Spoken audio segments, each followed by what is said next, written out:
Hello there folks, Nathan here, hope you're all well and welcome back to unboxing videos here on my channel. Yes, I finally have something to unbox. I did mention in my previous video of the West Coast Highlander train set review and test run that I did have another video coming for you, but I wasn't expecting to do it so soon. But yes, this arrived this morning. I was woken abruptly at 10 to 9 while I knock on the front door.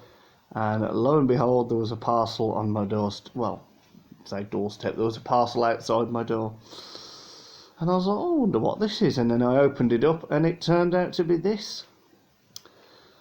So I'll be giving eBay some very positive feedback because this has arrived a lot earlier than I thought. So let's get it unboxed. It is currently 20 to 10 in the morning here in the UK. But I just couldn't contain my excitement any longer. I thought, right, let's get it unboxed. So, well, let's have a quick look at the box before we do. So, this is a Boeing 787-9 Dreamliner in the British Airways colours. So it's more or less the same as the Dash 8, it's just, well, it's longer. It's a bit longer. There's three variants of the 787. The Dash 8, the Dash 9 and the Dash 10, which is like a super long version. So let's see if we can see anything on the box. So British Airways, Boeing 787-9, scale 1 to 200.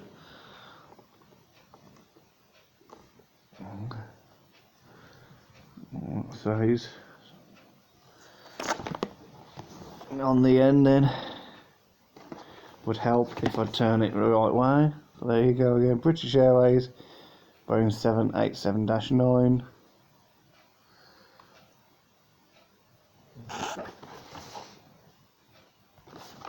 Oh, I know what that says. I think that's all about some information about the aircraft. So some length.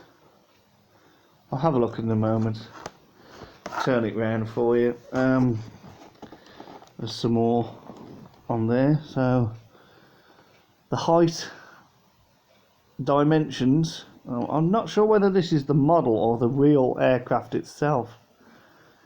I'm presuming it's the real aircraft itself. I mean, what kind of model aircraft's going to have a 60-metre wingspan, you know?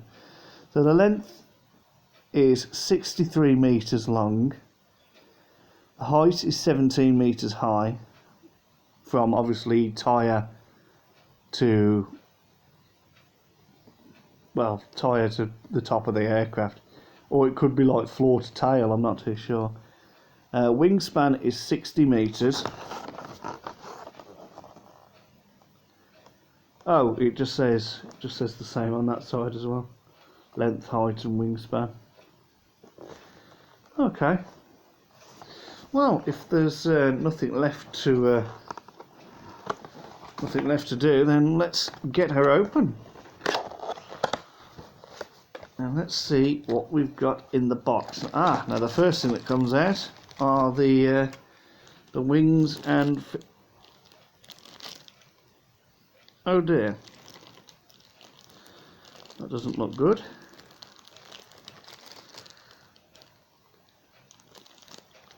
One of the engines is loose in the bag. Hopefully that'll just click on. I have had a model once in the past that's done that. So let's see if we... Now this is what I don't like. I've bought some scissors off from... Let's see if we can just get into there.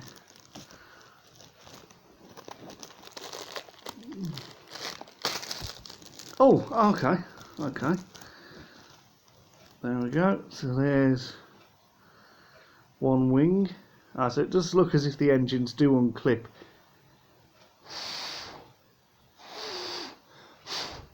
No, they don't spin. I thought they would have spun. Okay, let's see if we can get this engine on. There's a little hole in the top of the engine. Please go on.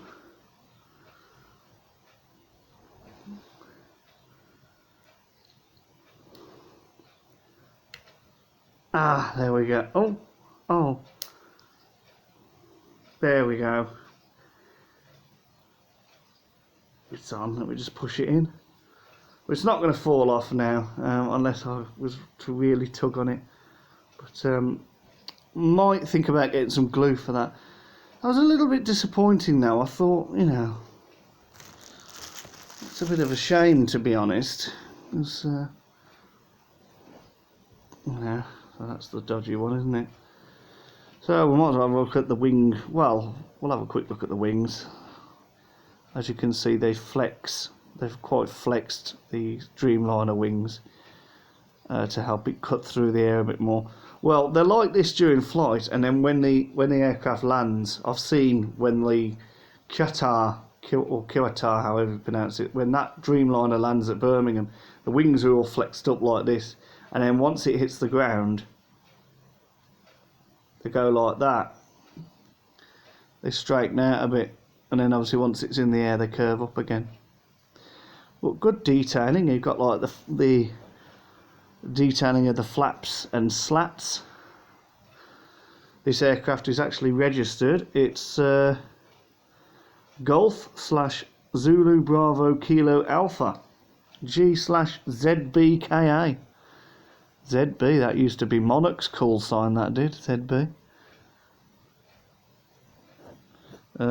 Doesn't have it on this side. Left wing's practically the same, so we won't bother with that. Okay, that's interesting. The elevons? Is it elevons? No, sorry, no, it's not. The stabilisers, the rear stabilisers, are actually in with the stand. So let's open that up. Nice big stand. This aircraft actually is much bigger than I thought it would be. Much bigger. I'm shocked actually. It's not quite a Skymarks model, but it's on its way to becoming one. Very big aircraft. Okay, they go that way. So that would go. That's the left-hand stabilizer. That's the right-hand one. Yeah, got to make sure we get them right.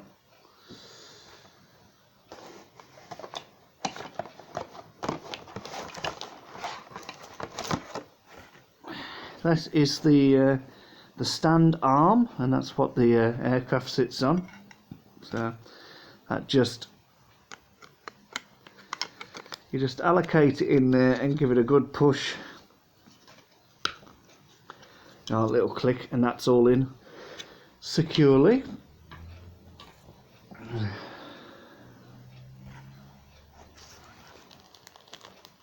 Here is the tail fin, or the vertical stabilizer. Well, I've always called it the tail.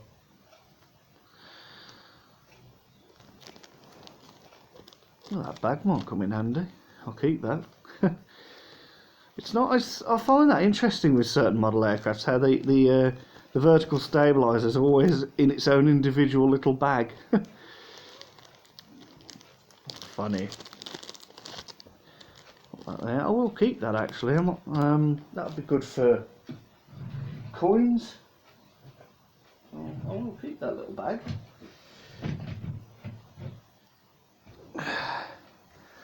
And here's the lovely girl herself. Oh, beautiful. Beautiful. I can't wait to get this all set up.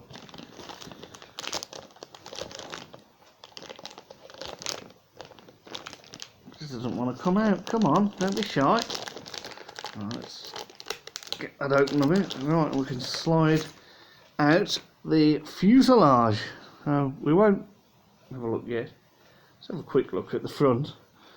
The cockpit detailing, as you can see, there's a little ring there around the nose cone.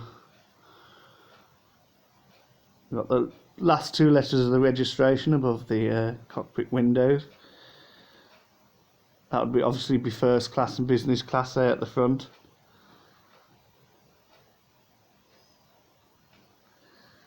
Wow, really good. Oh, you got the luggage doors as well on this side. The cargo doors. Right, well let's start setting her up. So I always start with the stabilizers. It's always the first thing I put on an aircraft. I don't know why.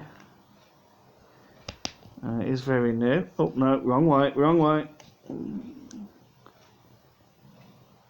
Or is it? No, it's not, sorry. Excuse me. No, it isn't. It's the right way. And that's this one. Yeah. There we go. And then place in the tail fin. I do apologise on these videos if it comes across as I'm not showing you what I'm doing on camera. But obviously, with me being partially sighted, I do have to look very carefully to make sure I'm doing it right. Now, there's a little gap there. I don't know why. Unless, let's try something here. Let's take these off. Let's try and put the tail in first. So there's a little groove there.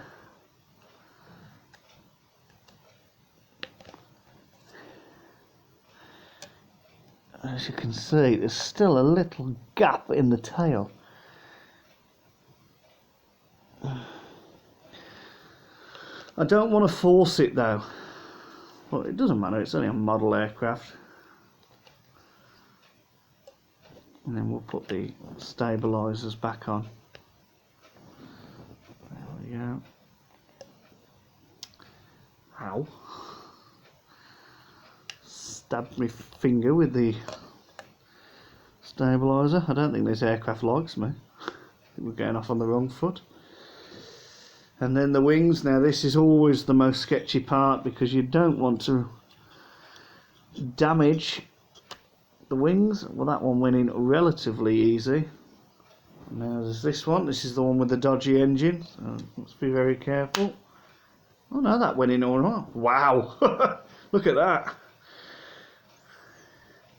That's a little bit too flexed, that is. Goodness.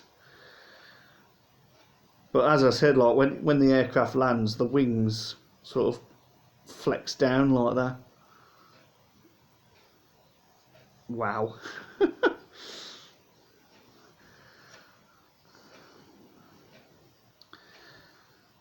Well, there's the aircraft itself. Let's put her on the stand.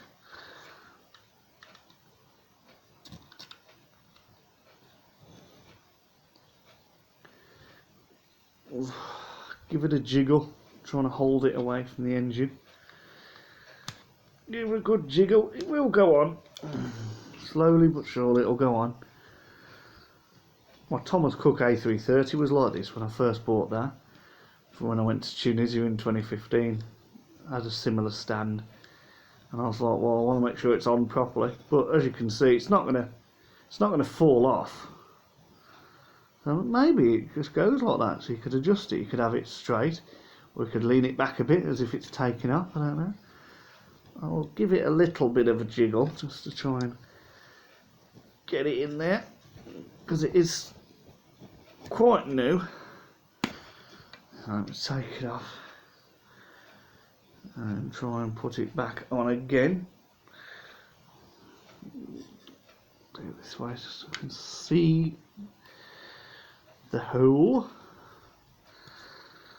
Very careful not to get anywhere near the engine because I don't want to break off an engine.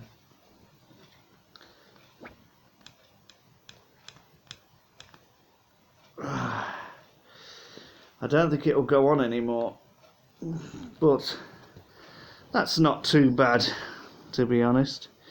So let's have a look at the aircraft then. So there's the front, and this would be all possibly premium economy and standard economy. I do believe there is I think there's 4 classes, isn't there, with British Airways? You've got business class, first class, Club World, and then I don't know on some of these aircraft. Do you still have premium economy? I can't remember if you do, or maybe you don't. Maybe it's just economy, Club World, business, and first class. I suppose different airlines do it, don't they? Do it differently. I've just noticed there's a window missing there, and on that side, so I don't know what's there. That one at the very back, you can see that there's a window outline right there by the exit, but there's actually no window. That's actually a toilet. That's where one of the toilets would be.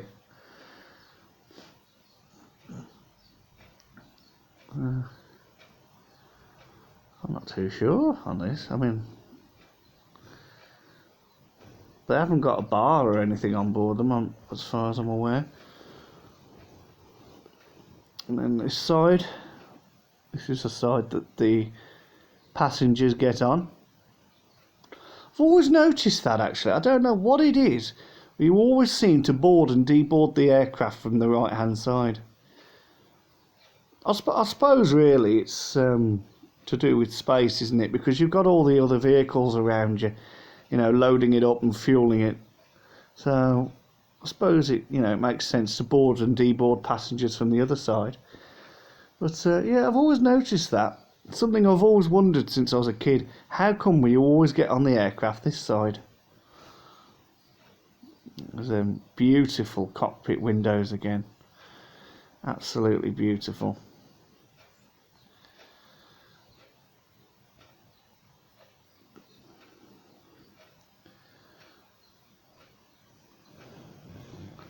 A closer look at the back for you. You can see there the registration and the Royal Mail logo. It's a very nice model though. It's a very, very nice model. It'll look good with my other ones.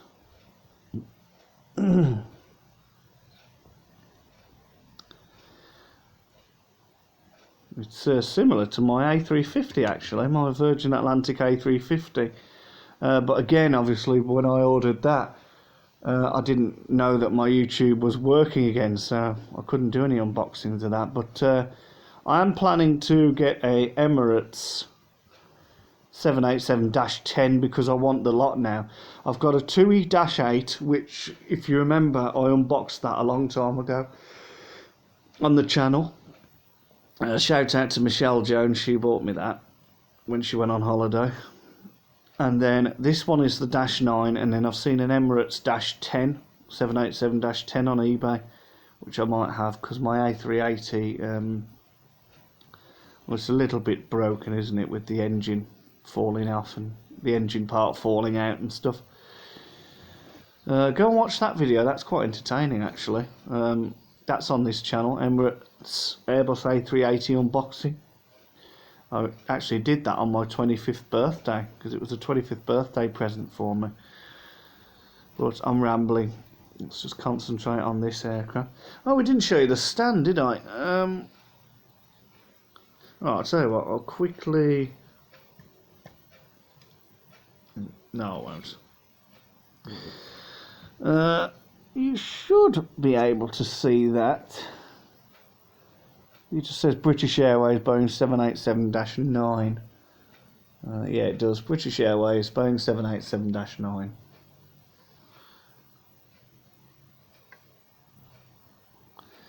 This left engine's a little bit loose as well.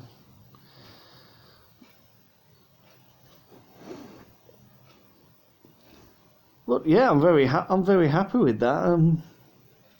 The detailing is spot on.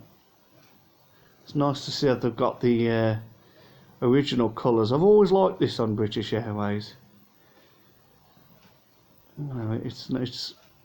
It stands out really well, especially against the white background of the aircraft, and then you've got the thin layer of blue underneath, and the blue engines. Oh, and I've just noticed as well, you can just see it there by the engine on the fuselage. There is the Queen's crest. Wow, I never noticed that before. Now I know my Emirates, I know my A380's got that, the crest, but I didn't know this one would have it, and I don't think my 757 or A319's got it, so that's nice to see. Yeah, it is the British airline, isn't it? I think Her Majesty the Queen herself uses British Airways if she needs to go somewhere. She has her own chartered plane, doesn't she? Which I believe is a I think at one point it might have been a Boeing 767. I suppose she uses different kinds, and she depends where she needs to go to. But yes, just can't get over that detail. It's brilliant. I wish these weren't quite as curved, to be honest. It doesn't look too realistic, but I don't want to, I'm not going to risk trying to bend them down a little bit and snap them. But there you go. I think that's a very good review. So yeah, I was a little bit worried about this engine, obviously, because this engine it was separated from the wing, and at first you could see I was struggling to get it on there. I had to really concentrate, but I managed to click it back on. I might actually think about getting some model glue and gluing that, because that's not the only aircraft that I've had that issue with. The same happened with the Virgin Atlantic A350, but I managed to click that engine back on quite easily. So it does lead you into a false sense of security, really, because you're thinking, oh no, it's broken. But no, it's fine. So yeah, really good detailing. The livery's spot on. The aircraft itself looks like the real thing. I mean, I've never seen a Dash 9, I've seen a Dash 8. But it really does look like a Dreamliner. They've got the shape of it to a T. And even the engine detail, you can see right through the engine, look. I'm a bit disappointed they don't spin. I thought they would have span. A bit like on a Skymarks model, but they don't. That's why I was blowing into it earlier when I got the wing out, because I noticed you could see through, but I didn't know whether they spin or not. But they don't. And you've even got the I can't remember what they call that. It's like a jagged edge, not jagged edge. Can't remember what they call that. They've got a name for it. It's a new style of engine, but I can't remember what they call that. But yeah, very nice aircraft. Very nice aircraft. It's a shame they haven't got the little navigation lights on the wings. That would have been nice. And still yet to find a model with those actually imprinted on. And obviously on the real thing, I think you'd have like some air vents on top of the aircraft, wouldn't you? But this is a model, so it doesn't matter. Right, well, enough said. I think this is another successful unboxing and review. So thank you for watching. I hope you've enjoyed it. Don't forget, leave a thumbs up, leave a comment, subscribe if you're new to the channel, and until the next video, whatever it may be, not too sure yet, but take care of yourselves, and I will bid you farewell.